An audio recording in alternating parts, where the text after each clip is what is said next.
we've got 4 wholesome best of Redditor update story for you guys today. I found this subreddit called r/best of positive updates. And I know a couple of people have always been like, hey, the wholesome ones are always really great. So why not a video full of wholesome ones? Starting it off, what? With, am I the a-hole for publicly humiliating my boyfriend after finding out he was cheating on me with a minor? I mean, that's a crazy one to turn positive, but I'm here for it. And stick around for 3 more positive best of Redditor update stories, such as nothing like finally getting engaged to the love of your life and planning your wedding, only to find out that a sentimental detail is gone because of transphobic parents. And finally, the story that we're gonna end the video on, my husband is burning out and can't work in his normally high-paying field. I'm resenting having to go back to work to support us. Help. I know this is rare on my channel. Let's lock in here and read some wholesome stories, baby. Am I the a-hole for publicly humiliating my boyfriend after finding out he was cheating on me with a minor? Posted in r/2hottakes. Original post the 14th of May, 2025. I, 25 female, was with my ex, 29 male, for nearly 3 years. We lived together, shared a dog, talked about getting married. I was ride or die for this man. I supported him through depression, job loss, family issues. I gave him everything, and apparently that wasn't enough. A few weeks ago, I started feeling off.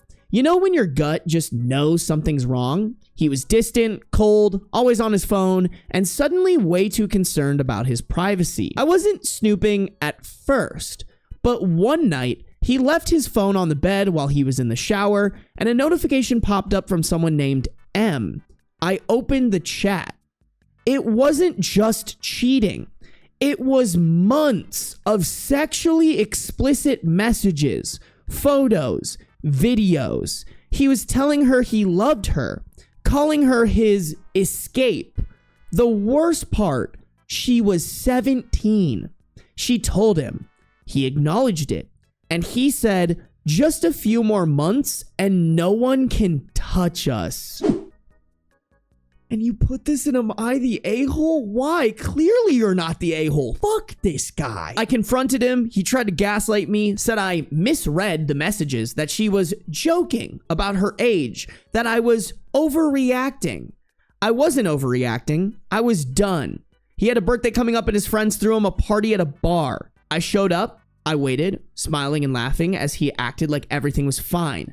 Then I stood up, tapped my glass, and said, happy birthday to the man I thought I knew, who cheated on me for months, who told me I was crazy while he was sexting a 17-year-old behind my back, who planned to wait for her birthday. Like that made it okay. I read out a few of the messages. I said I had screenshots, that I'd reported everything to the authorities, that I'd hoped he rotted. He stormed out. People were frozen. Some were disgusted. Some messaged me later saying I shouldn't have done it like that I ruined his life, embarrassed him in front of the people who didn't need to know, and that I stooped to his level. Those are all fucking crazy to say to somebody who's just exposing a man talking to a minor. Like, what the actual fuck, bro? You ruined his life. He ruined his own life by deciding to talk to a 17-year-old explicitly and get photos and videos from her. Embarrassed him in front of people who didn't need to know. Bro, if you don't want to know that someone that you hang out with regularly, that you think is a good person, is talking to minors explicitly, you're a fucking bad person. I am crying laughing at the stoop to his level. Like, this man groomed and was getting child porn from a literal child, but somehow OP stooped to his level by just exposing it. What kind of fucking backwards planet do you live on, bro? Even his mother texted me saying I should have just walked away and let the law handle it. That making a scene was vindictive. Maybe it was, but after everything and finding out he was grooming a teenage girl, I couldn't just disappear quietly. Nah, bro, I'll say it. Fuck that man. If you're a pedophile, you deserve to be publicly humiliated, if not castrated. I will die on that hill. If they got photo, video evidence on your phone, yeah, snip, snip, chop, chop of the balls, bro. We do have a couple of comments here. I'll read these real quick. Someone said, I wish I could give you a great big hug. You did not humiliate him. He did. I would have done the same thing. Another comment said, OP, this is a guy here. Fucking bravo. Anyone who questions what you did, fuck off. Don't stop now. Take to social media and tell all family, friends, and acquaintances of Merv the Perv's predatory behavior. Alert the gal's family. And his mother, the apparent supporter of her sexual predator of a son. Fuck off. Please keep us apprised. Yeah, so maybe it's not as wholesome as I thought, but hopefully he gets what he deserves. We have an update 1 day later. I'm safe. I moved out the night after the party. I'm currently staying with a close friend who's been my rock through this. I brought my dog with me. Yes, legally, he's registered under my name. Thank God. And we're both okay. Though, I haven't slept more than a few hours at a time. It's like my brain can't shut off. I went to the police, I gathered everything, and I sat with a detective and told them it all. They confirmed what I feared, but needed to hear, that what he did absolutely qualifies as soliciting a minor and setting explicit content to someone underage. This is being investigated as a criminal case. Many of you were concerned if I had contacted the girl's mother. I found her through the girl's Instagram. She had read the messages, and from what she told me, her daughter had been hiding everything. Her mom was horrified, heartbroken, and incredibly grateful I had said something. She's now involved with the police as well. I forwarded all of my evidence directly to her and the detective handling the case. Her daughter is safe, and I've stayed respectful of their privacy. She's just a kid. She didn't deserve any of this. As for him, he's been telling people I framed him, that I faked the messages, and even accused me of being jealous of a younger woman. In parentheses, disgusting. He tried to call me from burner numbers, but I've blocked everything. The police advised me to keep all records of contact attempts. His mother even had the audacity to message me again, this time asking me not to destroy his life over a mistake. Bro, this mother just keeps digging herself a hole in. You're a fucking piece of shit. Not only did you raise an absolutely awful son, but to not crack down on him? If I was pulling half the severity of fuck shit like this, Kathy would be berating me, if not beating me, bro. And I would deserve it. Emotionally, I'm still unraveling this. I've started therapy because the betrayal runs deeper than I realized. I love this man. I thought I was going to marry him. And meanwhile, he was abusing a child and gaslighting me into silence. But I'm proud I didn't stay quiet. I'm proud I stood up at the party, to the police, to her mother. Thanks again for reading and giving me the strength when I was starting to question myself. So maybe not as wholesome as I was expecting, but it's definitely positive. We love to hear a shitty pedophile getting caught and exposed, bro. I'm all for this, y'all. If you catch your partner doing some shit like this, it is your responsibility to make sure that they get in trouble for it. 100%. Like, shit, bro, if I'm fucking dating somebody and I learned that they were doing some shit like that, like, they're getting posted. ASAP Rocky. All 35,000 of my subscribers would know that my partner is fucking a pedophile. You know what I'm saying? Public humiliation. You wanted to fuck around with a minor? Oh boy, are you gonna find out how much that's gonna fuck your life up. And that's how it should be, chat. The positive update is him no longer being allowed in school zones and hopefully in jail, bro. Like, here's the thing. When I have kids, I don't necessarily want to like check their phones to like look at their text messages and shit like that, but I do want to know what apps they're on. I think it's a little more common than it should be of girls and probably guys too getting like groomed as kids by people online. Nothing like finally getting engaged to the love of your life and planning your wedding only to find that a sentimental detail is gone because of transphobic parents. Originally posted to r/LGBT weddings and r/go sigrata. Original post March 20th, 2025. Trigger warning: transphobia, initially misgendering myself once in the first sentence, may be uncomfortable for some people. When I was a little girl, my Oma and my girl cousins and I sat around and talked about our future weddings and what we would want our dresses to look like, and bouquets, and future husbands, number of kids. I was not super engaged in the conversation, but I was included. But my Oma knew how to draw me in because we bonded over our mutual love of stuffed animals, something that has followed me into adulthood. She had hand-me-downs for all the other little girls in the family to give them for their wedding days. Jewelry, hand mirrors, other trinkets, shoes, or handbags. They shopped in her vast closet all day, and I sat in her room and played with the stuffed animals. And she asked me if I wanted a tiny, palm-sized stuffed white mouse to put in my bouquet when I got married. It would be about the size of a peony bloom, lightweight and the right size, not to crush the flowers. I was immediately obsessed. She gave the mouse to my mom for safekeeping. Oh no, bro. My mom held onto the mouse and I would pull it out and hold it reverently and inspect it and make sure it was clean and knew it was being saved for a special day. Then in high school, I came out as trans. And suddenly, I wasn't my parents' barely tolerated eldest daughter because, let's face it, we had problems then too, but their openly disliked trans son. And as soon as they could wash their hands of me, they did. And I wasn't allowed to take Oma's mouse with me when I left. I didn't think about it because when I moved out, I didn't have blushing bride-to-be in the forefront of my mind. My parents are not even willing to mail me my birth certificate to help me leave the country safely right now. I'm sure the stuffed mouse is out of the question. I'm still not a blushing bride, and I'm not going to marry one. My future husband and I want to have an in-memorial bouquet with the mouse in it on a table at our wedding next to our take a kippa just for today. We promise they don't bite basket. I don't know what a kippa is, chat. I think that was supposed to be like kind of funny. Over my head. What is a kippa? A brimless Jewish skull cap traditionally worn by men to signify respect and reverence for God. Ah, okay. That's funny. That is silly. I wanted to just replace the mouse because I knew where she bought it originally, but it's discontinued. They're available online, but I'm having a hard time finding one that isn't used and worn looking. I just have grief. We don't even have a date yet. We haven't even started planning or anything official. This was my literal first wedding planning thought.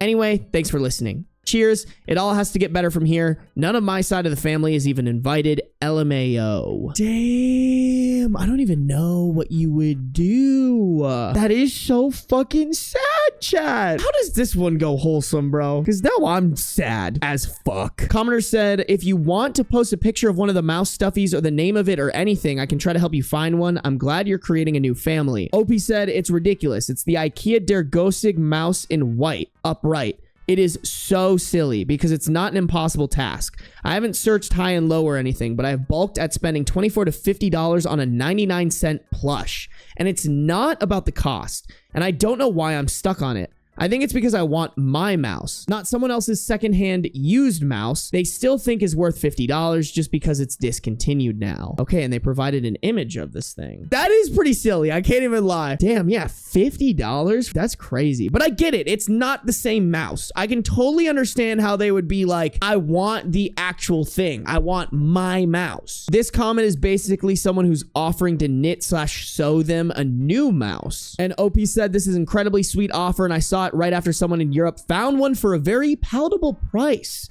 If that comes through, I'm going to be so excited. I haven't heard back from them. I think I kind of want to see what you come up with regardless. It's such a lovely offer and we haven't set a date yet. So there's no urgency. And when community rallies together, my mouse can have a friend and they can be gay mice. Symbolic. If it's all the same to you, that is. Same person, I think, replied to that saying, sure thing, I'm assuming you're in Germany. If so, same, which would make shipping pretty easy. If there's no date set and no urgency, we can absolutely make something work, depending on how important it is to you to have an exact copy of that model of mouse versus just a mouse. I might not even have to buy any material. And then OP just clarified that they're actually in the US, but they have some DMs going. Oh, wait, cute. This commenter said, not sure if you're interested, but if you want a mom who loves you just the way you are at the wedding, let me know.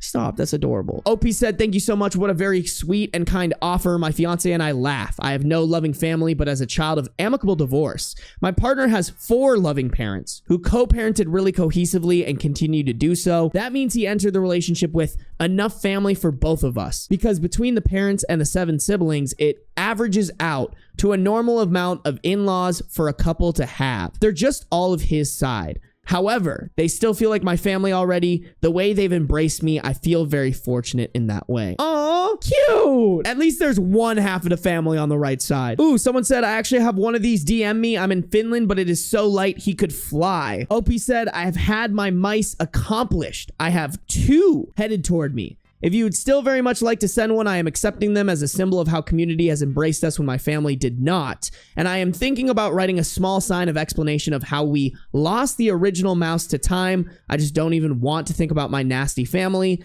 And wonderful people around the world saved our day to source replacements for us. I am of the opinion that the more the merrier, but I have the mice I need to have my perfect day and to memorialize my Oma. If your mouse will be missed, Please keep it in your home. Cute. Cute, cute, cute, cute, cute. All right, that's fucking adorable. We're here for it. There's the wholesome we needed, bro. Everybody rallying behind this person to get them their mouse. Aw. Edit 1 on the original post, March 21st, 2025, a day after the original post. 3 wonderful people have found solutions to my mouse problem when initially I came here primarily to grieve in a community who would not focus on the trans part, but rather the mouse part. I even have been offered a solution that includes something so meaningful and moving that I am not mentioning it in this edit because I want it to be a surprise, and I don't want my fiance to accidentally spoil it for himself if he finds this post.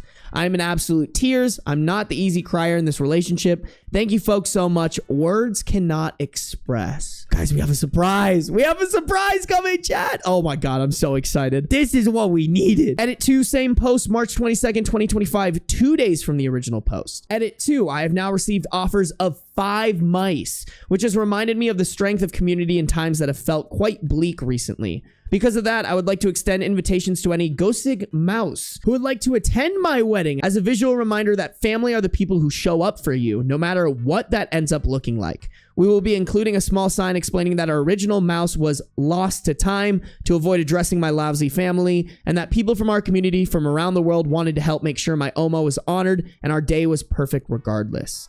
I am, of course, happy to pay travel expenses, shipping, for any mouse who would like to attend our wedding. Please do not feel obligated as I have substantially more mice than anticipated and more than I needed. My heart is full. I am only telling my fiance about 1 mouse, and the rest will be a surprise to him on our wedding day. Did bro just blab the surprise? I kind of wanted it to be a surprise for all of us, but okay, that's pretty fucking cute. Oh, I love it. I want to see pics of this fleet of mice. I think that's what we're gonna get at the end, y'all. Here's a cute comment. Someone said, I'm late to the post, but I'm so glad that others have been able to help you. This is a heartbreaking and senseless loss, in parentheses, senseless because the reasoning behind it is one purely of hate. I'm so sorry you've been experiencing this grief and that you're being impacted by, in asterisks, gestures at all of the everything. I'm not sure what that means. OP replied to it saying this has gone from just wanting a way to honor and remember my Oma to a way to do that. And so much more. I don't feel robbed at all anymore. This adds so much to my experience, my special day. It's not what I would have planned. It's not what Oma would have planned, and certainly not what she would have wanted. She celebrated me for who I am. But it would not have transpired if my parents weren't the way they are. I've spent a lot of this year crying about how devoid of family I feel,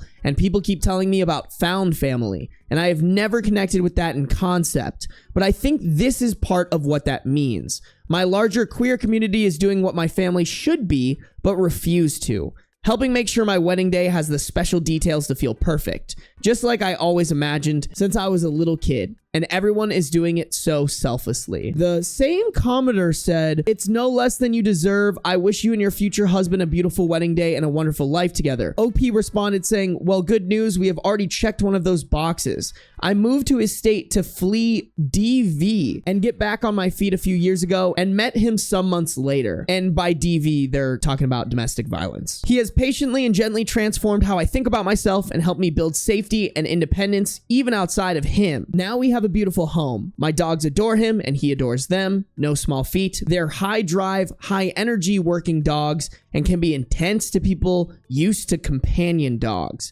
And I've never felt so comfortable and understood in a friendship, let alone a romantic relationship. We have learned how to integrate and navigate my trauma from growing up with the total loser parents with the help of therapy and patient practice. This is definitely the most beautiful season of my life, and not because it's been easy or free from pain or difficult periods.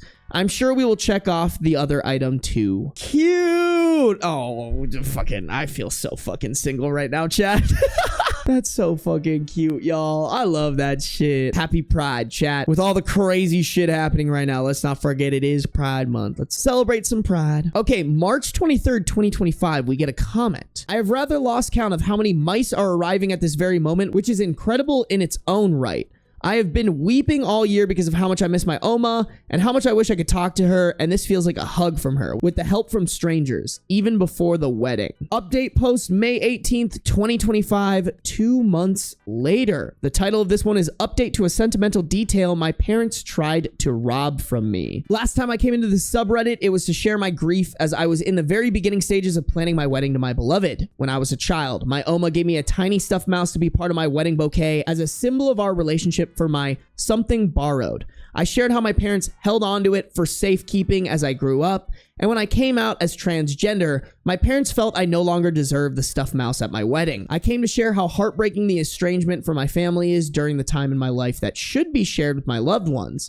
I came to whine that my admittedly lazy search online to replace my stuffed mouse turned up expensive or subpar substitutes. I expected others to share similar stories of lackluster family and maybe give creative ideas on how to honor my Oma's memory another way. Instead, the wonderful people of this community overwhelmed me with outpouring of kindness and support. I had people source me exact substitutions for my Oma's mouse and offers to mail them to me from around the world over 3 continents. I even had 2 people offer to hand make replica mice. I have stuffed mice flooding my mailbox, and I am so overwhelmed with gratitude and have no words for the impact this has to me right now. I intend to create a display with all the mice and a little map of where each came from, and a memorial banquet explaining that the original mouse was lost to time, but that our international queer community has embraced us in a time of need to remind us that there are wonderful people everywhere despite everything. After our wedding, I plan on putting them in a shadow box and framing them somewhere in our home. Cute, that's such a sick plan for it. Oh my god, like a little map and everything. Bro, I bet there's gonna be so many mice. Oh my god, there's a picture. Okay, wait, let me finish reading this. There are still mice on their way to me. One is hanging out with my best man and another is with a friend of mine closer to where we are about to move. I'm just floored.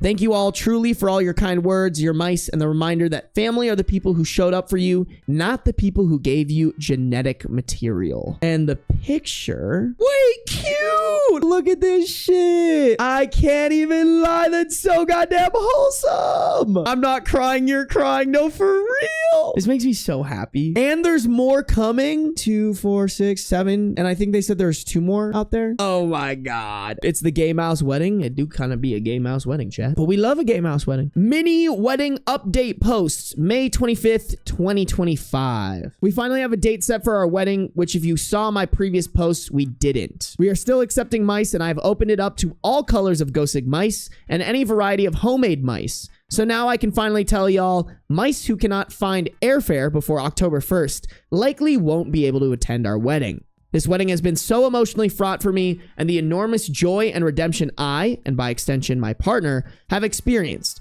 So much insulation from the anguish in the outside world because I get to sit in my very silly stuffed mouse and wedding planning bubble when I think about it. I went from worrying about what my side of the wedding would look like humiliatingly sparse, to wondering if we would have enough mice to put mice in the seats that felt too empty too. These mice have felt like a very tangible expression of something I've had to have my whole life. Creative problem solving in the face of a really lousy family who refused to celebrate me or anything about me, even on the most joyous moments of my life, and the people who have shown up time and time again to help me when I've needed it. My family of origin sure haven't done it, but there have always been people available somewhere. This time, it feels like there's people in literally every corner of the globe looking to help us. It's a little unbelievable. I had to spill the beans to my partner. We both are going through a lot because of the stuff related to the wedding and surrounding the wedding. A lot of it having to do with my family drama and current politics.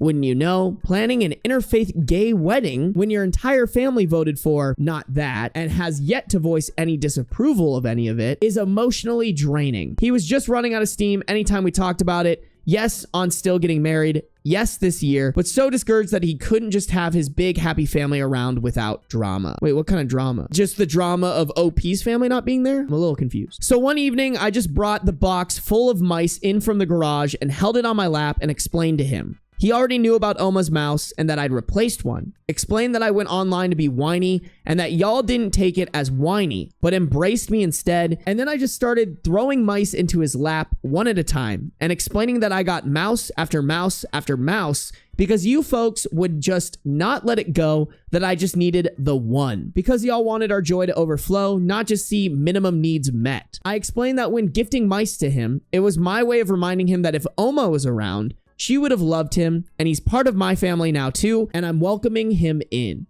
even if there's no one else around to do it. We have a bunch of mouse stand-ins who will be much more civil than my actual family members. Now we get to design the mouse display together. He has such an eye for aesthetic. I think it's a good move. So we now have a wedding date. This is probably the last big update until October. We are still accepting mice. I am happy to assist with mouse airfare if they do not travel with excess luggage. I do request that mice that travel to us come with a little note that we can display as well. I originally thought about cutting out the postage and making a collage of that, but I didn't want to tediously censor addresses if I posted pictures. I am a collage artist by hobby, so it would be nice to include something like that I could have to frame behind them when I display them later to remember you all by. Okay, that one's pretty fucking wholesome, chat. That would hit the wholesome G spot. Don't know if that's something I should be saying, but fuck it. Fuck that family, man. I will never understand having that much hate for somebody who just wants to be another gender. Like, after you birthed and raised that child, like, just what a fucking shitty human being. Like, they're acting like their child was like a murderer or some shit. That's so crazy to me. Like, to be honest, y'all, some family members have more tolerance for their children who end up being like murderers or pedophiles or some shit like that than they do for trans people, and I will never understand that. I think you are just a brain dead individual if that's how you view trans people. Sarby, send a mouse on behalf of all of us. I'll DM them. Here's what I said, guys. Hey, I'm sure you're getting so many DMs about sending you mice, but if you take another, I'm a reading Reddit YouTuber and I live stream my reads. After reading this with my stream chat, they want to know if we can send you one from all of us. Please let me know if we can make that happen. Sarby. Y'all fuck with the message? Anything I should add? Send a photo with beans and the mouse if they let you send it? Yes. Absolutely yes. I'll send them the picture of me and beans. That is incredible. I fucking love that, chat. That one was a good one. I really like that one. That one made me feel warm inside. Beans. You can see his little legs. Hey, buddy. What you doing? Oh,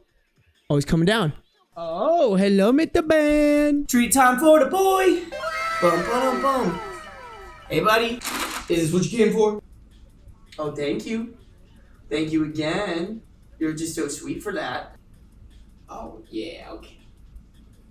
I love you too. The man wants some treaties. We got some treats from Lil Herb, Seal, Leah Bobia, as well as Rind, Althea, and Solar Lost for all the subs and the donos. Thank you guys. Oh, what a nice belly. What a nice belly. I call you with the treaties. Yeah. Oh, yeah. That's a thick one, actually. That's my good boy. Here's another one. One more. Wow. We have the beans. Oh, yeah. Is this what we're doing? Yeah. Mwah. Company car I was driving was hit by a drunk driver. Insurance fully paid for the car, but the company says I still owe them $40,000. Sounds like a shit company. This was posted in r/legal advice. Original post August 21st, 2015. I was on my way back home from work in my company car when I was hit almost head on by a drunk driver. He was found at fault by the police and the insurance company and was charged and convicted. His insurance settled with the company and gave them a payout to replace the car, which the company lawyer accepted. I am still off work recovering from my injuries, and I probably won't be back for 3 more months. Last month, I received a letter from the company stating that I owed them the cost of the car because I was the one responsible for it when it was totaled and written off. I thought it was a mistake or something. So I called the insurance company, got written confirmation of the settlement, and sent it into them with a note that the car had already been paid for by the insurance company. Now they have sent me to a collection agency, and I have debt collectors calling saying I owe $40,000. All that is so sketchy, but like not the right kind of sketchy, if that makes sense. If anything, it's kind of the you're fucking stupid sketchy. Like, you don't call debt collectors after what, a month of asking someone to pay a debt. And on top of that, there's been like very little communication around it. All that's happened is they sent OP a letter. OP got confirmation from the insurance company that the car had been paid out by the insurance, and then his own company he works for sold that debt to a collection agency. I don't know if you guys are familiar with collection agencies, but that's like not the best way to go about that. Like, debt collectors are for when you've had a debt for like months or maybe even years and you've just given up on collecting that debt and then you sell it to these collection agencies. Also, maybe you'll have to correct me, chat. I'll look at comments here in a second. I think legally, you do not have to pay debt collectors. Like, that's one of the biggest unknown scams in the world, is that these debt collectors can't do shit to collect money from you because they're not the ones that you actually owe money to. Someone might have to fact check me on that, but I'm pretty sure that's the case, at least in most states I'm familiar with. I live in California. Do I call the insurance company to let them know, or do I need to get a lawyer? Is them calling the debt collector even legal? Sorry if these questions are stupid, but I'm already stressed enough from trying to recover, and this has just made it worse. No, that's actually completely understandable, because what a fucking dog shit company to do that to you. One of their employees, hey, I know you're like recovering from injuries from a drunk driver, but let's just throw in a little $40,000 stressor for you. That's insane, bro. Can someone answer that if anyone has experience with debt collectors? Yep, that's 100% right. You can get your wages garnished after a few situations, but they're very specific. Child support, student loans, only sometimes owing the state or national government, etc. A quick Google says any legitimate debts pursued by collection agencies must be paid. That just sounds sketchy. Like, you're telling me you bought my debt to somebody else and now you're trying to hound me for it, but you're not even the person I owe it to? Yeah, I would just tell them to suck my dick and take me to court if it's really that big of a deal. Like, there's no way that's a legitimate business. That's just extremely predatory behavior. Like, let's say that you did do this and for some reason you were able to convince that person to like pay that out. Like, that shit's going on Indeed, Glassdoor. There's definitely a lawsuit there. Let's say this is me and for some reason I have to pay the $40,000. I'm going to every employee at that company and telling them, hey, by the way, if a drunk driver hits you, they're going to make you pay $40,000. Like, I would get every single one of their employees to quit their job on the spot and fuck them over. I would go to prison ruining this company. There's no way that's at all beneficial to the company other than them just being greedy for an extra $40,000, which is like probably not a lot to these big companies, but I don't know. I don't know. Maybe there's a bigger reason for this. Relevant comments. One commenter said, try making some phone calls to your employer and the insurance company to see if you can get things straightened out quickly. But if you hit a brick wall, it's time to get an attorney involved. Don't let this go too long. OP replied to that, my employer tells me I have to talk to the debt collector since it's in their hands now. I'll call the insurance company first thing Monday morning to see what they say. But why is the employer not telling them why they owe this debt? Like, that's what I'd be pissed about. I'd be going in every day and wreaking havoc. I know they're injured, so maybe I'd send someone, but I'd rather pay somebody to actually harass the fuck out of this company to get the answer as to why they're fucking over their employee before I talk to the debt collector. Like, if anything, it's on the employer if they sold the debt collector a faulty debt. I guess too, like, where's the evidence? Is there a contract? Like, to sell something to a debt collector, there has to be something legitimate to believe that that debt is real and worth buying to collect, right? The same commenter replied to OP saying, it sounds like maybe you work for a pretty large company. You might need to climb the chain of command to speak with someone who has more familiarity with these issues. Your own employer should not be trying to collect a debt from you, whether directly or through a debt collection agency. The insurance company represents your employer,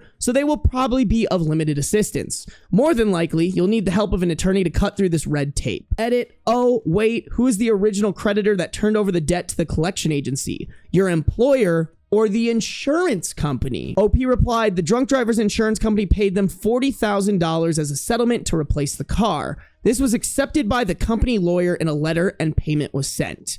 My company is the one that sent me the collection agency. Okay, so it's definitely the company that's fucking some shit up. Same commenter replied, got it. Yeah, it sounds like someone at your employer screwed up. You need to work your way up the chain to find the person who can rescind the decision to send it to collections. The insurance company might be able to give you some leverage / documentation / contact info. I mean, I hope it's a mistake, but I'm also like, that's a pretty big fuck up. And also, I just really don't like that they keep being like, take it up with the collection agency. Like, hey dog, might be time to find a new job because these guys fucking suck. I don't really understand the game plan here. Like, do they just expect OP to see this $40,000 bill and be like, that makes sense, and then pay it? Like, that doesn't make any sense. Update October 1st, 2015, 2 months later. No one at the company or the collections agency would help me, and they just sent me back and forth. Company told me to talk to collections told me to talk to the company. So I ended up getting a lawyer because that stress of being hounded by collections was setting back my recovery. The lawyer sent a very strongly worded letter to someone high up that I couldn't reach myself because I kept getting the runaround. The person didn't know anything about it, and the company launched an investigation. The 3 people who kept giving me the runaround ended up being charged with fraud and a bunch of other stuff. I don't know much, but the police say that they have emails, and they think the 3 were planning on keeping the payment for themselves since the company was already paid. They are also in trouble for fraudulently using company resources to send me collections for a fake debt. That's gotta be the dumbest 3 people that have ever existed. There are so many better ways to be fraudulent than telling a guy, hey, you gotta give us $40,000 for the company car that we've already got $40,000 from. Like, oh God. This is why I'm glad I'm self-employed, bro. That's why I'm so glad I don't have to work with fucking morons. If I had to work with people like this every day, I would lose my mind. Afterward, my company wrote me a letter of apology. They paid the cost for my lawyer and made sure the debt was removed from my record. They also made a donation to a charity of my choice. I'm nearly ready to return to work, but they told me to take as much time as I need. Yeah, they fucking better. Imagine they're like, we're sorry we almost costed you $40,000 extra while you were healing from getting hit by a drunk driver, but you gotta be into work on Monday. Like, that would be fucking crazy. You know what? Props to them. They're at least being like, damn, we made a fucky wucky. We gotta make this better. You know what? Not too bad. After talking with the police, I believe the higher ups were not aware because the police say the 3 were trying to keep it a secret. The drunk driver's insurance is paying all my bills related to the incident, so I won't have debt from this ever.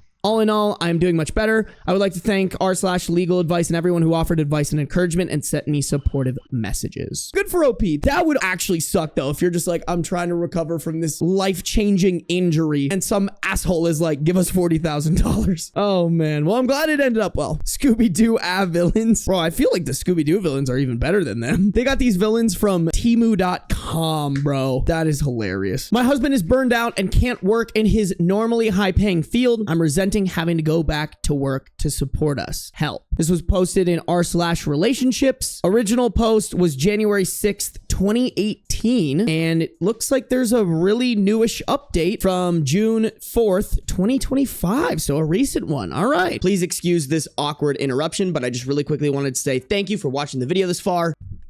Oh, hi, Beans. Hey, buddy. I'm trying to shoot. Buddy, I'm trying to shoot a thing to... You know what? You guys can just enjoy my cat while I do it. Oh, there he goes. Okay.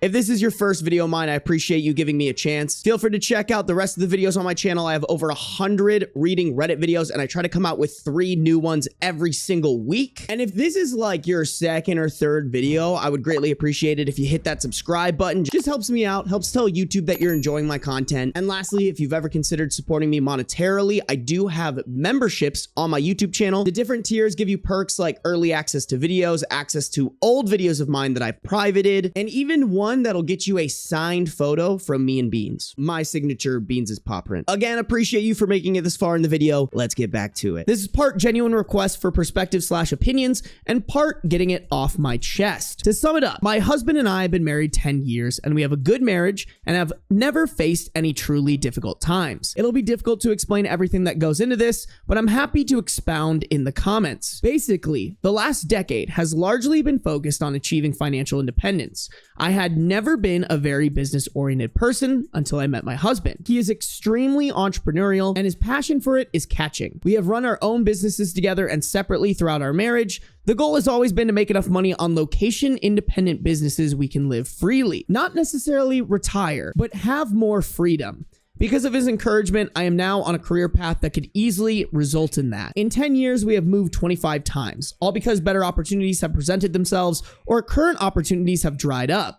We're now facing number 26 with number 27 not far away because number 26 doesn't look like that good of a prospect. Without giving away details, my business fluctuates greatly. I've had months where I pull in mid 5 figures and low stretches of a few hundred. My career outside of this is food service with a very definite wage ceiling.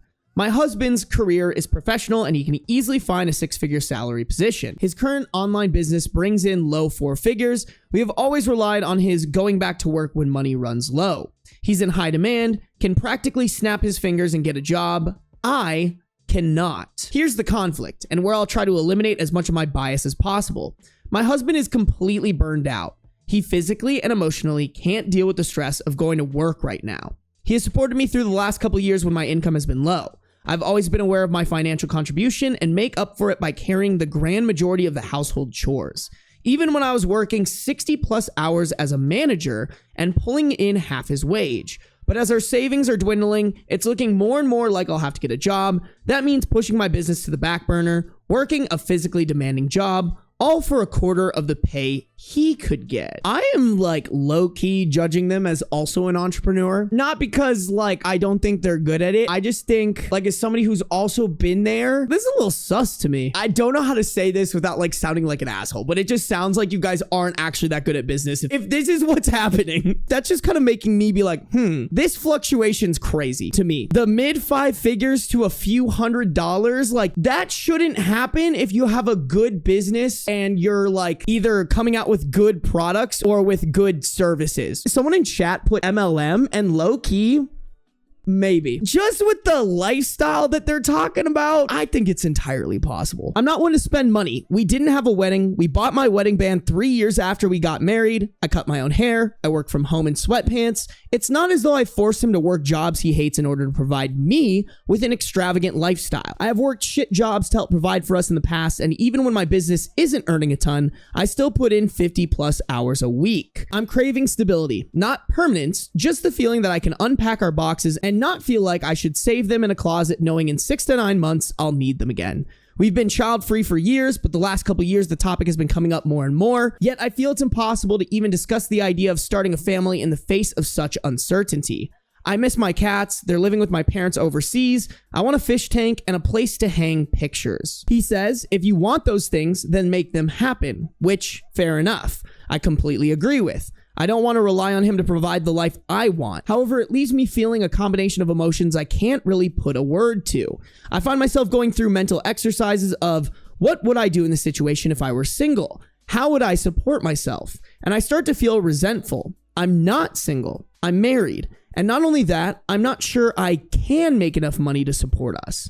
I desperately want him to find what it is he's meant to do. I don't care about the money or the dreams of financial independence if it means he's miserable trying to get there. He's been trying to work out which direction to change to for the past year and has yet to come up with anything solid. I know it's all about give and take, but I can't help but feel, I don't know. I don't have the words, and I'm at a complete loss as to how we resolve this. By the way, we have talked about all this about 1,957 times already. There is nothing written here he hasn't heard before. I'm a little confused on like where exactly they are in life because OP keeps bringing up like sometimes we have jobs, sometimes we have businesses, sometimes we're doing both, sometimes we're doing one or the other, but they never really clarify. Oh shit, I left my music on. No! I'm gonna cry. I'm super unclear about where they are in their life, but here's what I will say. These people sound like they want the best of everything, and because of that, they aren't able to actually like put themselves in a spot in life to where they can make that happen. And I feel like they're like living the entrepreneur lifestyle where you can live anywhere and travel around the world, which is like a fun thing for these gurus selling courses to like market so that people buy into it, but it's really fucking hard. I don't know who needs to hear this, but it's not ideal for any type of business to operate your business like that. This is coming from another business owner. Like the best way to get shit done for a business is to lock yourself in a room, eliminate distractions, and get work done. Do you think that's fucking happening when you're traveling around the world, spending your money on Airbnbs, spending your money on experiences that take all day? Like, no, that's just not. Genuinely very fucking confused where they are in this timeline of their life. But to me, it just sounds like, bro, you need to pick a fucking lane and stick with with it. If you want kids, you need to settle down in a house, pump those suckers out, and both you and your partner need to get a job to support those kids. If your number one priority is to still live the life that you're living, take a year off, build up that income, maybe build up a business that's more sustainable, that you can kind of keep the ball rolling without like as much work. It just sounds like they don't have anything set in stone and they're just flying by the seams of their pants right now. They're figuring it out as they go and they need to take a step back to take 10 steps forward. That's what it sounds like to me. I could be wrong though, because this was so, here's kind of how our life goes sometimes, but I'm not going to tell you where we're at right now. Edit, I appreciate all the comments and opinions. This got a lot more response than I expected. Just a few things. It's difficult to sum up an entire life in a few hundred words. With 25 moves, they've been for varied and multiple reasons. Some were because my husband was offered a good job. Others were to be nearer to family. 2, I've been pursuing my side business for the last 3.5 years. The 7 prior to that, I was in full-time employment, sometimes working a full-time job while also helping to run our own business.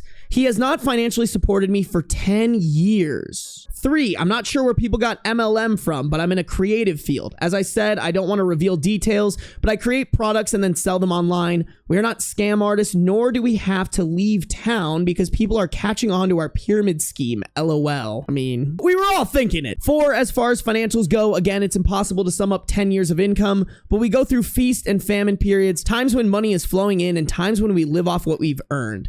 I never live outside our means, and when money is good, we put thousands a month away to prepare for the down times. It's not a typical way of living, so I understand it's not easily relatable. I'm just still confused over the 10 years that they've been together or whatever. Like, how much of that were they full-time employed, and how much of that were they doing their side business? Because, like, it just sounds like they're kind of, like, doing whatever they feel like, but they're not prepping correctly. They're like, oh, you know, I feel like working. Now I don't feel like working. I feel like working on this side business, or I feel like, you know, there's no like, okay, I'm going to try to take my side business extremely seriously. I need 6 months of living expenses for me and my partner. Let me work my full-time job until I can save that. And then I can comfortably for 6 months run no matter what. Like, it doesn't seem like they're doing that. It just seems like they're like, we just kind of put money aside and hope and pray. If you've been pursuing your side business for 3.5 years, you're either doing something wrong or that was meant to only be a side business. Like, if you're doing a little something on the side that makes you like a couple thousand, maybe a couple hundred every month, fine. Leave it like that. And make sure that it's something that isn't going to take an enormous amount of your time or effort. But I would just venture to guess that that's not how this is. Okay, let me read some of these comments. I'm so curious what other people think about this. Commenter 1, so you both have entrepreneurial side businesses and full-time jobs, plus moving every 3 to 6 months for the last 10 years. That would burn anybody out. I know financial independence is a dream, but it seems like if both put down roots, maybe for a specified time, like 4 years, and found stability, burnout wouldn't be a factor. Financially and emotionally, starting over takes a toll. I want to say make a plan, but sometimes you have to go with the flow, work a job, and just make it day to day without trying to achieve large, crushing goals of making it big with an entrepreneurial venture. I think that's what they've been doing. Like, I think they've been going with the flow a little too hard. I do think they need to make a plan. Even if they're like burned out for 6 months to give themselves some breathing room to figure stuff out, like that's what they need to do. OP responded to that saying, we go back and forth when it comes to full-time employment because of his high salary and short lifespan when working. It's been more like 6 months on, several months off, but there's always a side business.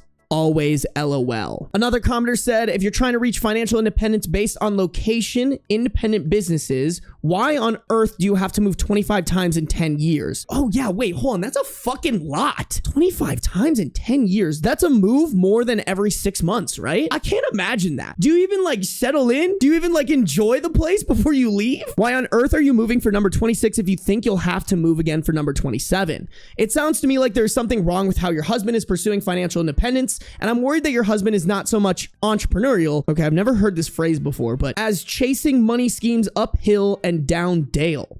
After 10 years of working on it, how close are you to your net worth goal? You sound very frugal. Surely after 10 years, you have a solid nest egg and are seeing that net worth start to grow through compound interest. Why do you say your savings are dwindling when his business brings in enough money to pay the bills?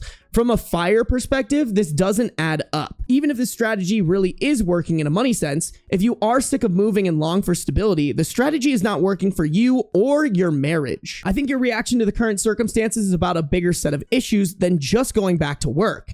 You sound like you're at the end of your rope with a lot of things, moving, housework, children, and going back to low ROI work is the last straw.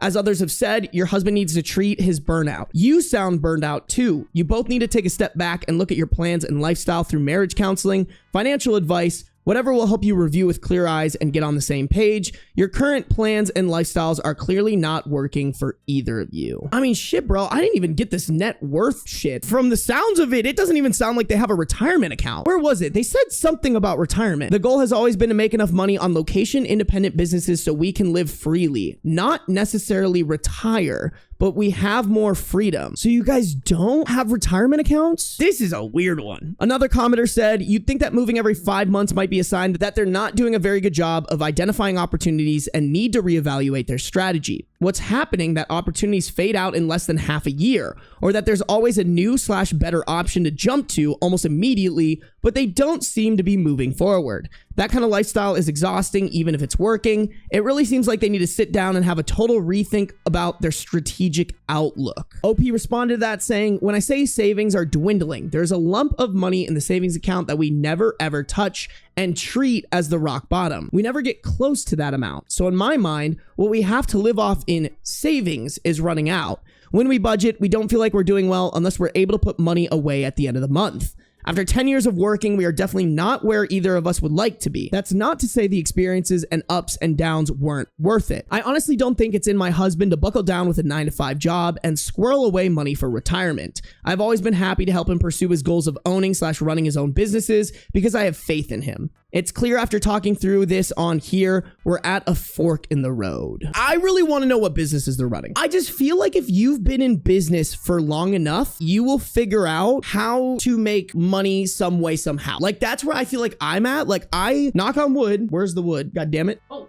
And there's the beans. I met the man. I just feel like with where I'm at, like I will always kind of figure it out just because of the amount of experience I've had doing this, all the different things that I've tried, all the different avenues that I've taken to try to make something work and figured out, hey, this doesn't work. Hey, this does work. And what? I've been doing my stuff for, I guess, maybe close to 10 years. And hey, look, we're rocking and rolling. I can't imagine not being able to make the revenue at least somewhat consistent after what you've learned after 10 years. It's really hard, y'all. Like, I'm not trying to diminish that, but if you've been putting in the right effort and you've been learning and strategizing and failing and then learning from those failures and learning from the things that work, that's where I'm really stuck here. Is I'm like, what the fuck are they doing? Like, I almost want them to tell me so I can tell them what they're doing wrong. That's the control freak in me. It's the boy. Hi, buddy. Oh yeah, big stretch. You're so cute. I love you. You're so cute. Wait, go up there. Go up there. Yeah, there you go. Oh yeah, buddy. Oh, he really likes laying on the carpet. I don't know. I think he really likes the fact that we have carpet in this new place. Yes, Mr. Baby. Oh, big yawn. Him and his cute little mittens. I really want to know what is happening here because I feel like there needs to be more information revealed. And I do think people are kind of cooking that like it's more than just the burnout. I think their relationship probably is not working and they don't necessarily want to address it. So there's an update that was posted on November 1st, 2018, about 10 months after the original post. The title of this post is, "For years, my husband said that if I want stability in our life, I have to make it happen. I did, and now things are worse than ever. Help." Okay, that seems like a different tune than what we were reading above, but let's strap in. I'm writing partly to sort out all of this in my head and partly for the outside perspectives. I don't know what to think anymore. Again, I'm happy to explain any details that I need fleshing out if it helps. I'll try to be concise, and I truly appreciate you reading. 9 months ago, I posted asking for help about my frustration with going back to work after my husband burned out in his career. Previous post in my history. For the sake of anonymity, I tried to be vague with the details, and many thought our work was on the dodgy side. I don't care about keeping it anonymous. All these factors are relevant. I am an author. I self-published books and made a decent living doing it for several years. My husband is a software developer and mainly buys existing online companies and fixes them up to sell. When that's not working, he tries to work a normal 9-to-5, but typically lasts no more than 6 months. His last attempt was 1 day. My career before this was in the food industry, which means crap pay, Long hours and very sore feet. Interesting. I also need to remember that this was in 2018, chat. All right, the author thing actually makes a lot of sense then to me. Although I think if you're an author, you need to be also working at least a part-time job. Just from my knowledge about authors, that's just a little bit more of a Hail Mary. You really do need to bank on one of your books just getting picked up and marketed by book talkers. That wasn't even a thing back then, you know? I also think if your husband is a software developer, there's so many better ways to make money from that than buying existing companies and then trying to fix them up to sell. I don't know, maybe there's a lot of money in that, but like from my experience with software developers, one of the best ways to make money from that is just contract work. And people will pay you a lot of money to do that. Oh, sorry guys. You guys had to experience the shitty mic for a bit. I'm sorry. I blame Beans, honestly. If he wasn't so goddamn cute, wouldn't have had to switch mics. Oh, he's not here anymore. Is he in his pouch? He might be in his pouch. Where'd he go? How dare he fuck up my mic and then leave? I got a job that pays 95% of the bills. The rest is covered by savings. Yeah, I'd rather be working for myself, but I like it. I'm good at it. It's the first time I actually enjoyed going to work. For the last few months, I've been slowly changing and it feels like my husband and I are drifting apart. At first, I thought it was a natural phase. Things will definitely feel different compared to working under the same roof all day and night. Now, I don't know. From the previous thread, he says, if you want those things, then make them happen. Which, fair enough, I completely agree with. I don't want to rely on him to provide the life I want. However, it leaves me feeling a combination of emotions I can't really put a word to. I find myself going through mental exercises of what would I do in this situation if I were single? How would I support myself? And I start to feel resentful. I'm not single, I'm married, and not only that, I'm not sure I can make enough money to support us. If you want those things, then make them happen. Was that really in the previous ones? Oh, it was. What were the things that she wanted? She wants stability. She wants to be able to unpack all of her things. She's starting to think maybe having a kid would be sick and starting a family. She wants her cats. She wants a fish tank and a place to hang pictures. And then he says, if you want those things, then make them happen. But you guys are married. Is he saying if you want those things, then divorce me? Because if you and your wife have been living a certain lifestyle together that your wife is now expressing that she doesn't want to live like that anymore, the answer is, okay, well, let's see how we can make this work for both of us. Unless you're like, there's no fucking way I'm living like that, then I think the only answer is divorce. I don't think the answer is if you want those things and make them happen. It's if that's truly what you want and I really don't want that, then we need to start talking about separation and or divorce, right? And not only that, I'm not sure I can make enough money to support us. So this was like a callback paragraph to which OP, I'm guessing, is replying to that saying, I am making enough money to support us and it feels good. It's given me confidence in a way I haven't had before, but it's also made something glaringly obvious in our relationship. We disagree on just about everything and we have very little in common. I'm happy to work on my writing on the side while I work. He thinks I've given up on our dream and have settled for a world, the 9-to-5, Monday through Friday world, he is loath to spend time in. He sold his business and is still figuring out what he wants to do next. I want to buy a flat in the city. He wants to move to the country or use our savings to travel or live remotely. I want to settle for a while and make friends. He thinks there's plenty of time for that in the future. I want to make our home cozy and put up decorations like photos and artwork. While he likes it, he thinks of it all as just pointless stuff we shouldn't waste money on. I could go on, but you get it. It feels like literally everything I like, he hates. How old are they again? 35 and 36. That doesn't scream we have plenty of time to me. Like, I'm not calling that old, but I'm also not calling that young. Like, if they were my age, 27, 28, like, even that would be a little bit of a stretch, but I'd maybe understand it more. 35 and 36, that's not plenty of time for that in the future. I also realized that most of the moves, most of the big decisions were things I went along with. I'm not saying he bullied me or anything, just that I didn't feel too strongly one way or the other, so tended to go with what he wanted. Of course he talked about it, but it rarely was me pulling in the bulk of the income, so I didn't feel like I had much of a say. Now I feel strongly about a life direction and have the ability to make it happen, and I feel guilty. He says I've changed, that he's the same as he's been, wants the same things he's always wanted. This is me altering the situation, which I agree with, but it's not like it's this massive bait and switch plan. Our entire marriage, I've talked about settling down.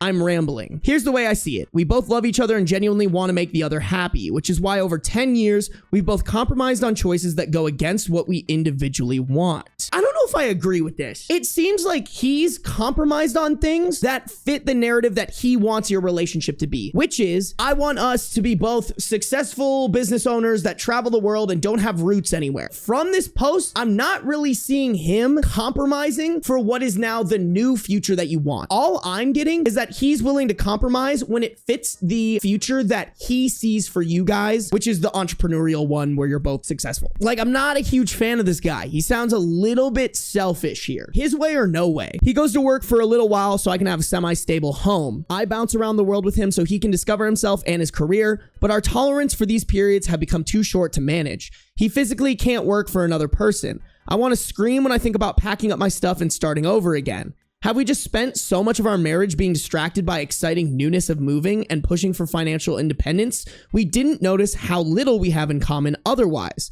I can't help but feel like this is on me. Not my fault per se, but on my shoulders. I'm the one rocking the status quo, and if I want things to balance out, it's up to me to adjust my expectations. I don't know, y'all. I'm having a hard time with this one just because I think OP is so all over the place and maybe doesn't see everything through like a correct lens right now, because it really does sound like as much as she thinks there's compromise being done here, it's really her husband's way or no way. And the fact that she said that she's always expressed that she wants to settle down and they've been doing this shit for 10 years and now she's kind of getting to a point where she wants to settle down and her husband is so against it just makes me feel very hostile towards the husband. Bro is emitting really bad vibes. I mean, I think this could be just a situation where they both have grown to learn that they want different things in life and they just need to break it off. But I don't know, something about how OP is going about explaining how she feels that she has to like follow her husband's plan and can't follow the new plan that she's realized she wants feels a little wrong to me. I don't know if it's anything more than just bad vibes. Maybe it's my man hater coming out here, but I just am not getting a like loving, cherishing husband who cares about his wife's happiness. I'm getting a husband who's like, well, if we can't do it my way, we can't do it anyway. Okay, yeah, y'all hate this man. All right. I feel like maybe he never did and just agreed to get her shut the fuck up. I wouldn't be surprised. We got a couple of comments before the update. First comment, I remember reading your original post and I'm happy that you've been able to find some financial stability for yourself. Your husband can work for other people. He didn't lose his limbs in the war. He just doesn't want to. That's a very important distinction for the next point I'll be making. Your husband is content to constantly move around, live off of savings, and never settle in one place.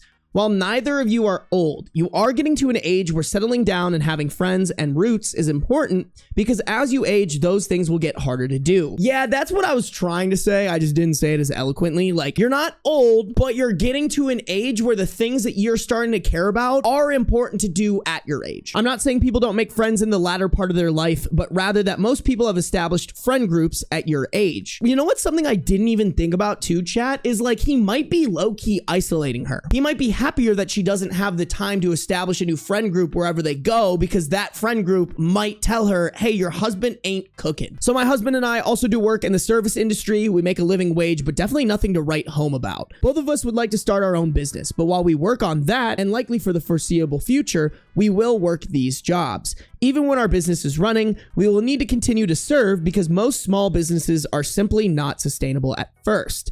Even in the long run, we will most likely not profit enough to solely be self-employed. That is a hard fact, but it is the truth, and one that we can live with. Neither of us want to be servers. It's not our dream, but making money is a necessity. My point to all of this being that plenty of people work jobs that they do not enjoy and would rather not. But that doesn't mitigate the reality that money must be made and must continuously flow into the home by any means necessary. I think you should take a good, hard look at your marriage. It seems that the two of you are deeply incompatible and would both be happier with a partner who had the same life goals.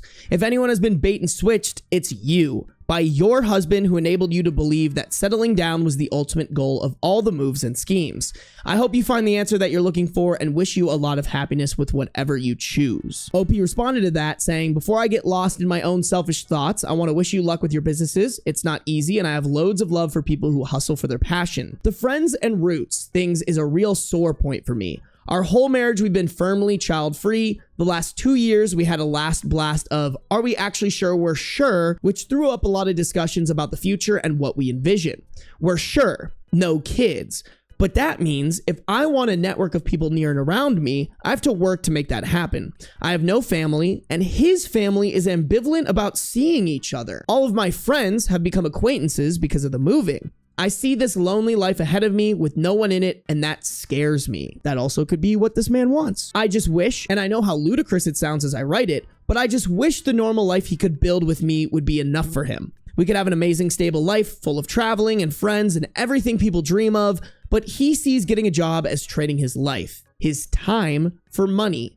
And that's not a deal he wants to make. Thank you for your reply, and I really do wish you luck. I mean, fine, but you can't just make that decision when you don't have anything great going for you. I'm in the same shoes as the husband where I'm like, I don't want to trade my time for money. I want to produce a business that I can maybe do other things and money is still being made while I'm not actively working. But number one, I would honestly say I definitely 100% work more than a 9 to 5. Easily working 12 plus hours some days. I really don't think he's working that hard, me personally. And number two, it's like, if I wasn't doing exactly what I was doing right now, I would be working a job to support it until you make it happen. You can't just go through life being like, well, I don't wanna. Guess my wife can support my bum ass. Like, that's just not, ew. This commenter says, you guys sound super incompatible. Is this really the man who you imagine building the life you want with? If you want a chance to keep this marriage afloat, I'd seriously consider couples counseling to see if you can find compromises here that both of you can agree to. If you can't find those compromises, then you should seriously consider moving on. OP replied, I mean, yeah, I want to continue my life with him. I love him. I like him. We do enjoy each other's company. I really think these problems are probably for a professional. I don't know, girl. I think it's pretty fucking clear what you need to do. Like, whether your husband is intentionally doing this or is lazy or is even like, maybe he's not. Maybe he does really love his wife and just is so headstrong about this is how he wants to live his life and there's no other way that he can live his life. That's honestly fine. Where it's not fine is when you have somebody attached to you that is also living that life even though they don't want to. Either way, I really do think there is no other answer other than y'all need to get divorced. Y'all need to split up so you can live the life that you want and he can go live the life that he wants. There's no good answer other than that. Update 7 years later. I believe it was like June 4th, 2025. Yeah. So very, very recently. I was recently cleaning out my bookmarks and found this old throwaway and obviously the 2 posts I made with it. I'm not sure why now, but I feel compelled to write a follow-up. Maybe it will give people the bravery to change, or at least an example of how sticking with what you know isn't always the best choice. An obviously very long story short, with the help of those posts and a lot of long nights of thinking, I left my husband. In fact, it took him going away for a long weekend to realize how much happier and at peace I felt without him around. At first, the split was amicable, but looking back, I think he was just waiting for me to come rushing back to him once I realized my mistake. When that didn't happen and he could see I was actually serious about building a new life for myself, a switch flipped. We only spoke when he needed something from me, and eventually that stopped too. Enough about him. I'm now 42, happier and healthier, and more satisfied than I've been my whole life. I picked me, and that was the best choice I could have ever made. I lived alone for the first time, and my God, the peace of having my own space, unrivaled. I ended up staying in that apartment for 5 years, not a moving box in sight. I put art on the walls, I knew my neighbors, I made a home, I grew my career, and went back to school.